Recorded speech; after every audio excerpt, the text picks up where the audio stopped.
ஆ அது நீங்க கூப்பிட்டது எனக்கு வரமாட்டேங்க. என்ன ரிப்பன் தெரியலையே. நான் கூப்பிடுறது உங்களுக்கு வருது. நீங்க கூப்பிடுறது எனக்கு வரல. எந்த இடத்துல மிஸ்டேக்ன்னு தெரியல. பார்க்குறேன். ஆப்ஷன் ஏதோ மாத்தி ஓகே. வச்சிருந்தா தெரியுது. ஆப்ஷன் ஏதோ பண்ணிட்டு நீங்க கூப்பிடுறது எனக்கு சத்தம் வரல. இப்ப நான் கூப்பிடுறது உங்களுக்கு வருது இல்லையா? இது ஆமா. எந்த இடத்துல போய் மாத்தணும்னு தெரியலையே. பார்க்குறேன் நானு. எங்கேயுமே நானு 5:30க்குன்னு சொல்லிட்டு ஃபோன மேல வச்சுட்டு கீழ வேல பார்த்துட்டு இருந்தேன் நெறைய. ஆ, ஆ. அப்புறம் எனக்கு நான் நீங்க சொன்ன மாரி காலையில எலுமிச்சம்பழமும், ம். தண்ணி ஒரு ஒரு எம்எல் குடிச்சுட்டேன். இப்ப ம். அடுத்து நான் என்ன பண்ணணும்? அது என்ன பண்றீங்கன்னா, ஒரு 10 மணி வரைக்கும் அந்த நீரை மருந்தா இருந்துங்க. கொஞ்சம் கொஞ்சமா எப்பமா வயித்துல வந்து அதாவது 1 மணி நேரத்துக்கு அதே 100 நீரு அந்த நீர் குடிச்சுட்டேன். இப்ப வெறும் தண்ணி. வெறும் தண்ணி வந்து ஒரு 10 மணி வரைக்கும் குடிங்க. புரியுதா? ஆ. அந்த 10 மணிக்கு ஏதாவது உணவு, சைவ உணவு ஏதாவது கொஞ்சம் எடுத்துக்கங்க. சைவ உணவு. உங்களுக்கு என்ன சைவ உணவு வேணுமோ அதை எடுத்துக்கங்க. புரியுதா? ஓகே. 10 நீங்க மணிக்கு. நீங்க வந்து எடுத்துட்டு அப்புறம் போயிரல. ஆமா. நீங்க எடுத்துட்டு போயிரல. எங்க வேணாலும் எடுத்துட்டு போலாம். அந்த சைவ உணவு நீங்க உங்க என்ன சைவ உணவோ அது இருக்கலாம். அது எனக்கு என்னன்னு தெரியாது. அந்த சைவ உணவு எடுத்துக்கணுங்க. அப்பதான் உணவு பழக்கத்த ஆரம்பிக்கிறீங்க. அப்போ இந்த இப்ப உதாரணத்துக்கு 5 மணிக்கு ஆரம்பிச்சிட்டீங்க. 10 மணிக்கு ஒரு சைவ உணவு சாப்பிட போறீங்க. கட்டாயம் சாப்பிட. அது எது வேணா இருக்கலாம். சரியா? சைவ உணவுனா அது எது வேணா இருக்கலாம். நீங்க கற்பனை பண்ணிக்கோங்க. சரி. கொஞ்சம் என்ன? கொஞ்சம் அதில் காய்கறி இருக்க மாதிரி பார்த்துக்குங்க. காய்கறி இருக்க மாதிரி பார்த்துக்குங்க. கொஞ்சம் நிறைய வெங்காயம் போட்டு தாளிச்சுக்கு. வெங்காயம் போட்டு தாளிச்சு ஒரு தோசைனே வச்சுக்கலாம். தோசை எல்லாத்துக்கும் பிடிக்கும். அது வெங்காய தோசை பண்ணிக்கோங்க. என்னது? வெங்காய தோசை. வெங்காயம். இப்போ இட்லிங்கிறீங்க. ரைட், இட்லி வச்சுக்கோங்க. இட்லி வந்து 2 இட்லி போட்டு அது பொடி பொடியா நிறைய பொடி மாஸ் மாதிரி பண்ணிட்டு அதுக்கு வெங்காயம் நிறைய வெங்காயம் தக்காளி போட்டு தாளிச்சு விட்டு அதுல இட்லி தூக்கி கலக்கிடுங்க. இட்லி தூக்கி கலக்கி விட்டு அதை சாப்பிடுங்க. ஓகே. சுவை நல்லா இருக்கும். ஓகே. சுவை. வெங்காய தோசையும், தக்காளி சட்னியும் வச்சுக்கிறீங்க. ஆமா, அப்படி இப்ப வச்சு வந்து தண்ணி எப்படிங்க எடுத்துப்பீங்க? தண்ணீர் எப்படி சாப்பிடணும்னா அந்த இப்போ உதாரணத்துக்கு 1 மணி நேரத்துக்குள்ள 100 ml குடிச்சிடணும். 1 மணி நேரத்துக்குள்ள 100 ml குடிக்கணும். அப்படின்னா என்னது? கொஞ்சம் கொஞ்சமா அந்த 1 மணி எம்எல் நேரத்துல கம்மி.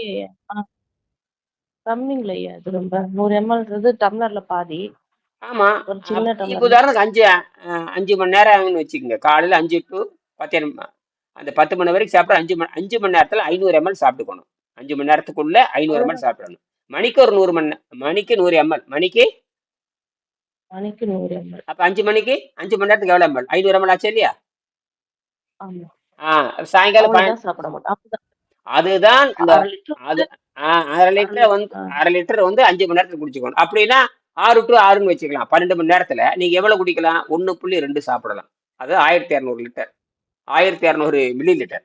அப்போ 1 மணி நேரத்துக்கு 100னா 12 மணி நேரத்துக்கு வச்சுக்கலாம். உதாரணத்துக்கு சொல்றேன். அப்போ 1 200. இந்த 1 மணி நேரத்தை எப்பவுமே சிறிதளவு தான் வயிற்றில் இருக்கணும் தண்ணீர். எப்பவுமே சிறிதளவு தண்ணீர் இருந்தா மட்டும்தான் நீங்கள் இன்னைக்கு உணவு பழக்கத்தை தள்ளி போட முடியும். உணவு பழக்கத்தை தள்ளி போட்டோம்னா உங்களுக்கு மருந்து இருக்காது. மருந்து தேவை. அதான் வள்ளுவர் சொல்றாரு. நீ உணவு பழக்கத்தை தள்ளி போட்டு நீங்க நீரை மட்டும் அருந்திட்டே வந்தோம்னா உடல் சுத்தமாயிட்டே இருக்கு. அப்ப சுத்தமாக சுத்தமாக உங்களுக்கு தேவையற்ற கொழுப்பு, தேவையற்ற சளி, அதிகப்படியான கொழுப்பு, அதிகப்படியான உப்பு, எது எது அதிகப்படியா இருக்குதோ அதெல்லாம் போய் நடுநிலையாக நியூட்ரலாக மாறும். இப்ப உங்களுக்கு பார்த்தேன், அந்த உங்க பாராமீட்டர் எல்லாம் பார்த்தேன். சரி, அதெல்லாம் கூடி குறைச்சிருக்கு. இதெல்லாம் வந்து வெள்ளைக்காரன் வெள்ளைக்காரன் பன்னிக்கறி சாப்பிட்றவன் கண்டபடி உணவு திங்கிற மாதிரி அவனுடைய அவனுடைய ஸ்டேட்மெண்ட். அந்த ஸ்டேட்மெண்ட் நமக்கு கிடையாது. நாம சுத்தமாகுதான்னு பாக்குறோம். சுத்தமானதுக்கு அப்புறம் உங்க உடம்பு சுத்தமாகும். பாருங்க. இப்ப அந்த அம்மாவுக்கு வந்து அப்படி கை பாருங்க எப்படி கோண பிடிங்க. இந்த மாதிரி வந்தா என்ன ஆகும்? வயது 50 தான் ஆகுது அந்த அம்மா. 50 வயசு மேலே தெரியுது அந்த அம்மா. ஆ? வயது 50, கை எப்படி இருக்குன்னு பாருங்க. உங்களுக்கு வயது 53, எனக்கு வயது 67 போயிட்டு இருக்குது. பாருங்க எப்படி இருக்குன்னு பாருங்க. ஆ? 57. ஓகே. இட்லி தோசை தான் பண்ற வேலை. இட்லி தோசை பால் தான். சா இட்லி தோசைன்னு சொல்ல தேவையில்லை. அது சாதாரண உணவு பண்ற வேலை. என்ன வேலை? சாதாரண ஒண்ணு. அது இட்லின்னு நீங்க பேர் வச்சுக்கிறீங்க. நீங்க அரிசி சோறுன்னு வச்சுக்கிறீங்க. நீங்க இறைச்சின்னு வச்சுக்கிறீங்க. கோழியும் இறைச்சின்னு வச்சுக்கிறீங்க. கோழியும் அரிசி சோறுன்னு வச்சுக்கிறீங்க. பூரியும் பூரி கிழங்கு மசாலா வச்சுக்கிறீங்க. எல்லாமே சாதாரண உணவு. என்னது? சாதாரண உணவு அஹ் பிரசவ பள்ளி. அதுதான் புற்றுநோய். அதுதான் சக்கரை நோய். அது பாருங்க, அந்த ருமேட்டிக் ஆர்த்தடிக் உலகத்துக்கு இதுக்கு மருந்தே கிடையாது. என்னது? மருந்து இல்லாத நோய். 13 வருஷம் படுத்துட்டு இருக்கிறாங்க. எப்படி இருக்கும் பாருங்க. 50 வயசு. அப்ப 13 வருஷம் எத்தனை வயசு படுத்து? 40 வயசு. 38 வயசுல படுத்தவங்க எத்தனை வயசு? 38 வயசுல. ம். கொடுமை இது. அதுக்கு செத்து போயிருக்கலாம். என்னது? பாருங்க. பெண்களுடைய பிரச்சனை பாருங்க. ம். பெண்கள் மட்டும் இப்படி இருக்கிறீங்க. கொடுமை கொடுமை. இப்பதான் கண்டு 30 வருஷம் ஆச்சு. இது வந்து பல ஆயிரம் ஆண்டுக்கு முன்னாடியே இருந்ததுங்க. தமிழர்கள் பூரா நாசம் பண்ணிட்டாங்க. குறிப்பா அந்த பரிமை நிலக்காரன் நாசம் பண்ணாங்க. சரி இருக்கட்டும். 10 மணிக்கு நானு டிஃபன் சாப்பிட்டுக்கிறேன். அதோட திருப்பியும் வந்து தண்ணி ஆ அதே மாரி அதே மாரி குடிச்சுக்கிட்டு இருக்கேன். அப்ப இடையில என்ன பண்றீங்கன்னா, அப்படி ஏதாவது பசி வர மாரி இருந்தா, நீங்க பொரிகள்ல செஞ்சு வச்சுக்கங்க. காரப்பொரி. புரியுதா? அதுதான் எப்பயும் காரப்பொரி நான் காரப்பொரினா கேள்விப்பட்டுருக்கேன் உங்க வீடியோ. கா ஆ காரப்பொரில சொல்லியிருப்பேனே, இந்த காரப்பொரி. ஏதாவது உங்களுக்கு அது உதாரணத்துக்கு ஒரு 50 கிராம் வேர்க்கடலை, 50 கிராம் பொட்டுக்கடல, 50 கிராம் அவலு, 50 கிராம் மிக்சர். இது போட்டுக்கிட்டு கொஞ்சோன்னு வெங்காயம், கொஞ்சோன்னு கருவேப்பில, இதெல்லாம் போட்டு, பூண்டு போட்டு, கொஞ்சம் ம ம மிளகாய் தூளு, தேங்காய் எண்ணெய் போட்டு கலக்கி வச்சுக்கணும். டப்பால போட்டு கலக்கி வச்சு பொறு பொறு பொறுன்னு இருக்கும். அத நீங்க சாப்பிட்டுக்கலாம். எப்போ? அப்ப வேர்க்கடல போனா என்ன ஆகும்? பசி அடைக்கணும். பொட்டுக்கல்ல போனா என்ன ஆகும்? பசி அடக்கும். பொரி போனா என்ன ஆகும்? பசி அடக்குறேன். அவல் போட்டுக்கிறீங்க. எவ்வளோ ஆச்சு? அவ்வளோதான். பொறு பொறுன்னு வேணும்னா வெங்காயம் சேர்த்தாதீங்க. இதுவே போதுமானது. வெங்காயம் சேர்த்தா கொஞ்சம் நவுப்பா இருக்கும். நீங்க இல்லைன்னா ஏதாவது ஒண்ணு சாப்பிட்டா சாப்பிட்டுக்கங்க. ஒண்ணும் பெரிய அவசியம்லாம் ஒண்ணும் கிடையாது. உதாரணத்துக்கு 10 மணிக்கு இருக்கு, நான் வேலைக்கு போற இடத்துல சாப்பிட முடியாதுன்னா, நீங்க 4 மணிக்கு ஏதோ ஒரு போண்டாவோ, பஜ்ஜி சாப்பிட்டா முடிஞ்சு போச்சு. என்னது? 10 மணிக்கு டிஃபனு, 4 மணிக்கு பொரிகடை. ஸ்நாக்ஸ் அவ்வளோதான். ஆமா. அது ஏதாவது ஒரு உணவு சாப்பிட்டு நீர் அருந்திக்கங்க. ஒண்ணும் ஆகாது. நீர் மதியம் மதியம் வேண்டாம். உங்களுக்கு பசிச்சா சாப்பிடுங்க. மதியம் அந்த அந்த நீரை மருந்தா அருந்தும் பொழுது பசி தள்ளிட்டு போக முடியலையா, ஒரு சைவ உணவு என்ன சைவ உணவு கொண்டு போறீங்க, இல்ல இந்த பொரிகடலை எடுத்துட்டு போங்க. அது தனியா டப்பால வச்சுக்கங்க. இது தனியா டப்பா வச்சுக்கங்க. அதை சாப்பிடுங்க. கப்புன்னு அடங்கிடும். கூட 2, 3 பேரிச்சை பழத்தை சாப்பிட்டுங்க. அதை சாப்பிட்டு கூட 2, 3 பேரிச்சை பழம் சாப்பிட்டீங்கன்னா, நீங்க 12 மணிக்கு வழக்கம் போல 2 மணிக்கு எப்படி உணவு சாப்பிடுறீங்களோ அதை விட எனர்ஜி பயங்கரமா அது கிடைக்கும். என்னது? பயங்கரம். பொரிக்கடலையும் மாம்பழம் இருக்கா சாப்பிடலாமா? ஏன் பழம் கூட வச்சுக்கங்க சாப்பிடக்கூடாதா? வச்சுக்க, ஒரு மாங்காய் ஒரு துண்டு வச்சுக்கங்க.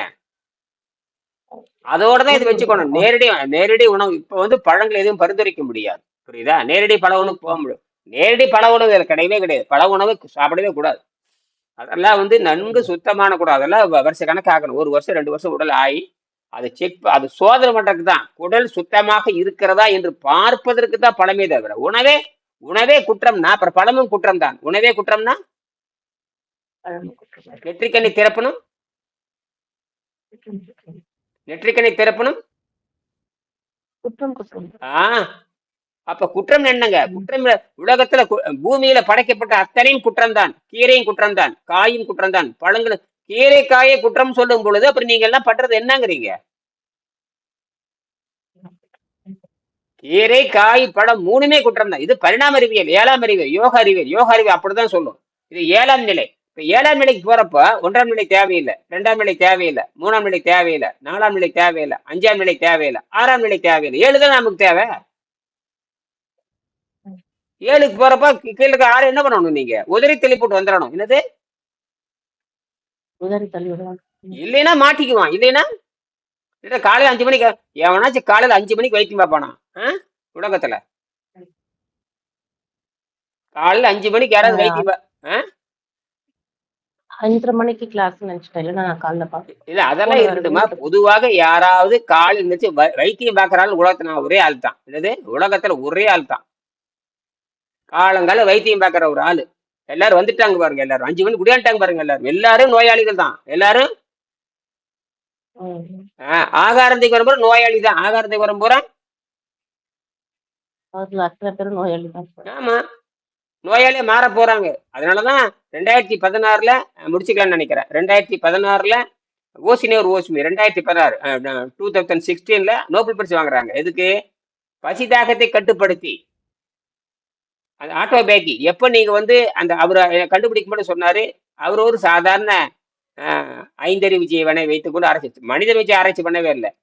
சும்மா மைட்டோகாண்ட்ரியா, ஆர்டிபிஷியல் டிஷ்யூ கல்ச்சர், அப்புறம் மைட்டோகாண்ட்ரியா, சைட்டோசால்வ், இந்த மாதிரி ஆர்டிபிஷியல் டிஷ்யூ வச்சுக்கிட்டு நேச்சுரல் டிஷ்யூ. அது மனிதன் வந்து நீங்க வந்து பட்டினி போட முடியாது. அந்த பட்டினி போட்டு எலிகளை வச்சு ஆராய்ச்சி பண்ணி இந்த மாதிரி அரபு நாட்டுல வருஷத்துக்கு 14 மணி நேரம் 16 மணி நேரம் ஓய்வு கொடுக்குறாங்க. அப்படி கொடுக்குறப்ப உடம்பு என்ன ஆகும்னு சொல்லிட்டு ஒரு ஆர்டிபிஷியலா ஒரு கணக்கு போட்டு நோபல் பரிசு வாங்கிட்டு போயிட்டானே. ஆனால் யாரும் உலகத்தை கடைப்பிடிக்கிறது இல்லை, கடைப்பிடிக்க முடியாது. அவனே எவன் பட்டினி இருந்தால் நோன்பு இருந்தால் ஆட்டோபேகி தானாகவே எந்திரிச்சு தீய கிருமிகளை சாப்பிட்டு தன் உடம்பை வளமையாக்கி கொள்கிறது. நல்ல கிருமிகள் தூங்கிட்டு இருக்கும். இந்த மாதிரி வயிற்றுக்கு ஓய்வு கொடுக்கறப்போ இந்த நல்ல கிருமிகள் உயிர் தெழுந்து தீய கிருமிகளை சாப்பிட்டு தன் உடம்பை பலமாக்கிக் கொள்கிறது. எப்படி குப்பையை வந்து சாப்பிட்டுட்டு மரம் பலமா மாறுதோ, குப்பை அழுகல் போயிருது. இந்த மாரி குப்பைகள சாப்பிட்டு, சாப்பிட்டு அந்த நுண்கிருமிகள் எப்படி மரமோ, மட்டையோ உயிரினங்கள் வந்து அந்த அழுகி போனதை சாப்பிட்டு தன்னை பலமாக்கிக் கொள்றதைப் போல, இந்த வயிற்றுக்கு ஓய்வு கொடுக்கிறப்போ, தீய கிருமிகள் அழுகி போனதை சாப்பிட்டு தன்னை பலமாக்கிக் கொள்கிறது என்று கண்டுபிடிச்சாரு. நோபல் பரிசு வாங்குனான். அது ஏன் எல்லா டாக்டரும் பரிந்துரைக்கிறது இல்ல? நோபல் பரிசு நீங்க வாங்கிட்டாரு. சொல்ற கணக்கு ஆ. ஆ நீங்க சொல்ற கணக்குப்படி பார்த்தா, நான் ஒரு நாளைக்கு காலை ஆஃபீஸ்க்கு 1 லிட்டர் எடுத்துட்டு போவேன். வீட்ல எப்படியும் ஒரு 1/2 லிட்டர் கிட்ட தண்ணி குடிச்சிருவேன். 3 ஆ லிட்டர் கிட்ட தண்ணி குடிப்பேன். இப்ப நீங்க சொல்றத பார்த்தா 1 லிட்டர் 1 1/2 லிட்டரே எனக்கு ஒரு நாள் ஃபுல்லா குடிச்சா போதுன்ற மாரி ஆமா. இருக்கு. அதேதான், அது அதேதான். தண்ணி அதுதான், குடிக்காம அதுதான். டயர்ட் ஆயிடுமே. தண்ணி ஆகுதா? குடிக்காம ஒரு மாரி ஆகும் இல்லையான்னு கேட்கிறேன். இப்பவே எனக்கு தண்ணி குடிக்கணும்னு இருக்கு. குடிங்க. கொஞ்சம் 100 மில்லி குடிங்க. ஆ 100 மில்லி குடிங்க. அந்த கட்டுப்படுத்திட்டு வாங்க. தேவையில்லாம எதுக்கு தண்ணி குடிக்கிறீங்க? அது பழக்கமாயிடுச்சு. சும்மா தண்ணி குடிக்கிறது போற வரப்போல யாரு தண்ணி பழக்கமாயிடுச்சு. அப்படியே தேவையில்லாம தண்ணி யாரு குடிக்கிறாங்க? எந்த புத்தகத்துல இருக்குது? அ? தண்ணி நெறைய குடிக்கணும்னு தானே இத்தன வருஷமா சொல்லின்னு இருக்கிறாங்க. அது என்ன ஆரோக்கியத்துக்கு கண்டீங்க அப்போ? அப்ப நீங்க 8 குடிக்கிறீங்க. லிட்டர் அப்படியே குடிக்கிறேன். உங்களுக்கு அப்படியே பிரச்சனை இருக்குதுங்கிறீங்க. அந்த பிரச்சனை இருக்குது. இந்த பிரச்சனை எதுக்கு சொல்றீங்க? இதே சின்ன சின்ன பிரச்சனை இருக்குன்னு போட்டிருக்குதா இல்லையா? சரி. தண்ணி குடிக்கக்கூடாது. காரணம் அவசியம் உடம்பு தண்ணி கூட குடிக்காது.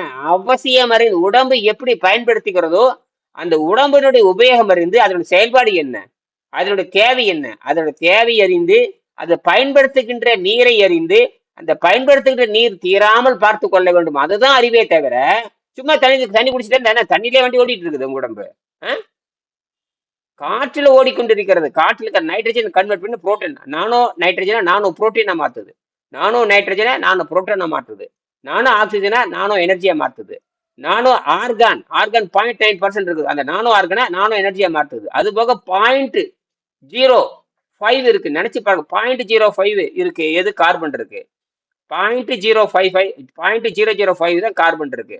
அதாவது நானோ பார்ட்டிகிள் இருக்குது. நானோன ஆக்டோ பார்ட்டிகிள் போயிடுது. ஆக்டோன 10⁻−18 போகுது. ஆட்டோன 18 நினைக்கிறாமா. 18 பார்ட்டிகிள் தான் இருக்கு. மைனஸ் புள்ளி வச்சு 0.0 18 0 17 போட்டு 1 போட்டு அதான் கார்பன் பார்ட்டிகிள். அது உள்ளவே அதுவே சப்டல் எனர்ஜியா மாறுது. ஆர்கான் சப்டல் எனர்ஜியா மாறுது. ஆக்சிஜன் சப்டல் எனர்ஜியா மாறுது. நைட்ரஜன் சப்டல் எனர்ஜியா மாறுது. எல்லாம் சப்டல் எனர்ஜி. இதெல்லாம் எவனாலையும் புரிந்து கொள்ள, யோகிகள் மட்டும்தான் புரிந்து கொள்ள முடியும். யாரு? யோகிகளும் ஒரு அறிவும் கிடையாது. பகுத்தறிவை பயன்படுத்தி ஆற்றலை அண்டவில இருந்து எடுத்துக்கிறவங்க தான் 7. அதான் 7ஆம் பாடத்துல எழுதியிருக்கும். ஆகையினால நீங்கள் சாப்பிடுவது ஒழுங்கு முடியலன்னா முன்ன பின்ன இருக்கட்டும், அதுவும் தப்பு கிடையாது. தண்ணி நேரம் ஒண்ணுமே கிடையாது. சொயின்னு ஒண்ணுக்கு போயிருவேன் அப்படின்னு. ஒரு நாளைக்கு எத்தனை தடவை சிறுநீர் கழிப்பீங்க? ஒரு நாளைக்கு 10 தடவை இல்ல போவீங்க. ஆமா இருக்கும். அது எதுக்கு 10 தடவை போகணும்? வேஸ்ட்டா கிட்னிய வேற வேலை வைக்கிறோம். அது மட்டுமே இல்லாம நீங்க என்ன பண்ணிருக்கிறீங்க? குடிச்சிட்டு இருந்திருக்கிறீங்க தேவையில்லாம. சாப்பாடு சாப்பிடுறோம். இது அப்ப தேவையில்லாம உணவே தின்ட்டு இருக்கிறீங்க. தண்ணியே தேவையில்லாம குடிக்கிறப்ப தேவையில்லாம உணவு தின்ட்டு இருக்கிறீங்க. இது வந்து பாடத்திட்டத்துல நான் சொல்லக்கூடியது. அப்ப அதாவது எல்லாமே தேவையில்லாம செஞ்சுட்டு இருக்கிறோம். அதுதான் விஷயம். அப்ப இப்ப ஒரு இட்லி தான் வேணும்னு யார் சொன்னாங்க? ஒருத்தர் 4 இட்லி திங்கிற. அது 4 இட்லி தின்னு ஆரோக்கியமா? ஒரு இட்லி தின்னு எல்லாம் உங்க பசை, எல்லாமே பசை தான் சாப்பிட்டு இருக்கிறீங்க. என்ன சாப்பிட்டு இருக்கிறீங்க? பசையை தின்னு இருக்கிறீங்க. இட்லி அப்ப போட்டு 2 கம்மியா சாப்பிடுறதுன்றது வந்து பெருசா ஒண்ணும் மாற்றம் இல்லை. இதுவும் அது ஒண்ணுதான். 10 இட்லி தின்னாலும் ஒண்ணுதான், 2 இட்லி தின்னாலும் அதே பிரச்சனை தான். நீங்க பசையை தின்னு இருக்கிறீங்க. வேற ஒண்ணும் இல்லை. இட்லி பசைன்னு எடுத்துட்டு மாட்டீங்களா? சளின்னு அர்த்தம். நீங்க இட்லி ஒட்டி பாருங்க. நீங்க குழந்தைகள்லாம் நோட்டு புத்தகம் ஒட்டுறதுக்கு எதை பயன்படுத்துறீங்க? இட்லி பயன்படுத்தும், சோத்தை பயன்படுத்தும். அதுக்கு பேரு பசைன்னு பேரு. Heavy paste. என்னது? Strong paste. ஸ்ட்ராங் பேஸ்ட் சட்னி போட்டு தின்னுட்டு இருக்கிறீங்க. பிச்சைக்காரனு சட்னி போட்டு. அரை வயிறு பசியாருன்னா இந்த ஒரு ப்ராவர்ப் உண்டுல்ல, காலையில் அரை வயிறு பசியாருன்னா ஆரோக்கியமா இருக்கலாம்ன்ற மாதிரி கான்செப்ட்ல கம்மியா சாப்பிட்டுட்டு உயிர் வாழ்ந்துக்கலாம். சாப்பிடுதலே குற்றம். சாப்பிடுதலே குற்றம். சாப்பாடு. அது என்ன சொல்றான்னு கேட்டீங்கன்னா, ஹெல்த்தி ஃபுட்டுங்கிறான். உலகத்துல ஹெல்த்தி ஃபுட் எதுன்னு சொல்லுங்களா பார்க்கலாம். ஹெல்த்தி ஃபுட் அது எவரும் நிரூபிக்கவே. ஏன் பேலன்ஸ்டு டயட் என்னென்னமோ பேர் வைக்கிறாங்க. சரி, யாரு ஏன் நோபல் பரிசு வாங்கல அதுல? குவாலியோ டயட். சரி, ஏன் நோபல் பரிசு வாங்கல?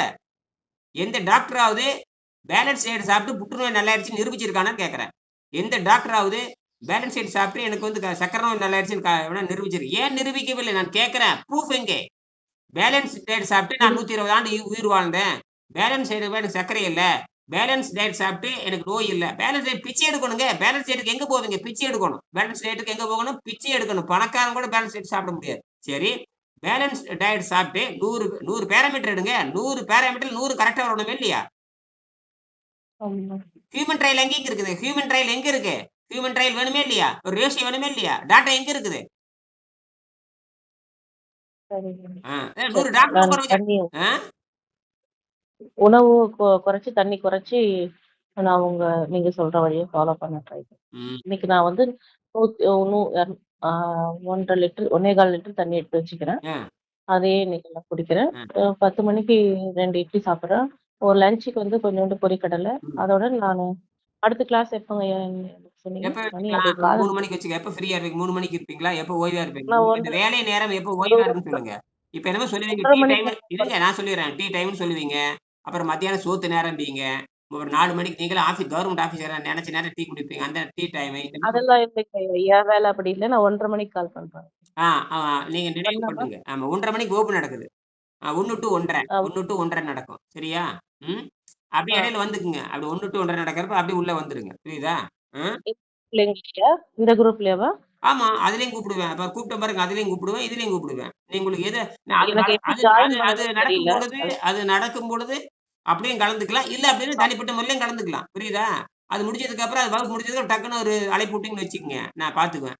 சரி, எங்கேய ஆப்ஷன மாத்தி வச்சிருக்கிறேன். நீங்க கூப்பிடுறது எனக்கு வரமாட்டேங்குது. ஆனா வருது. பதிவாகுது. கூப்பிட்டுருக்கான்னு பதிவாகுதே தவிர சவுண்ட் வரல. அது எந்த பிரச்சனையா இருக்குதுன்னு பார்க்குறேன். சரிம்மா. சரி. மறுபடியும் நம்ம 1:30 மணிக்கு நம்ம நன்றி. பேசுவோம். மறுபடியும் சந்தேகப்படும் உங்களுக்கு நன்றி. அனுப்புறேன். நன்றி, நன்றி, நன்றி.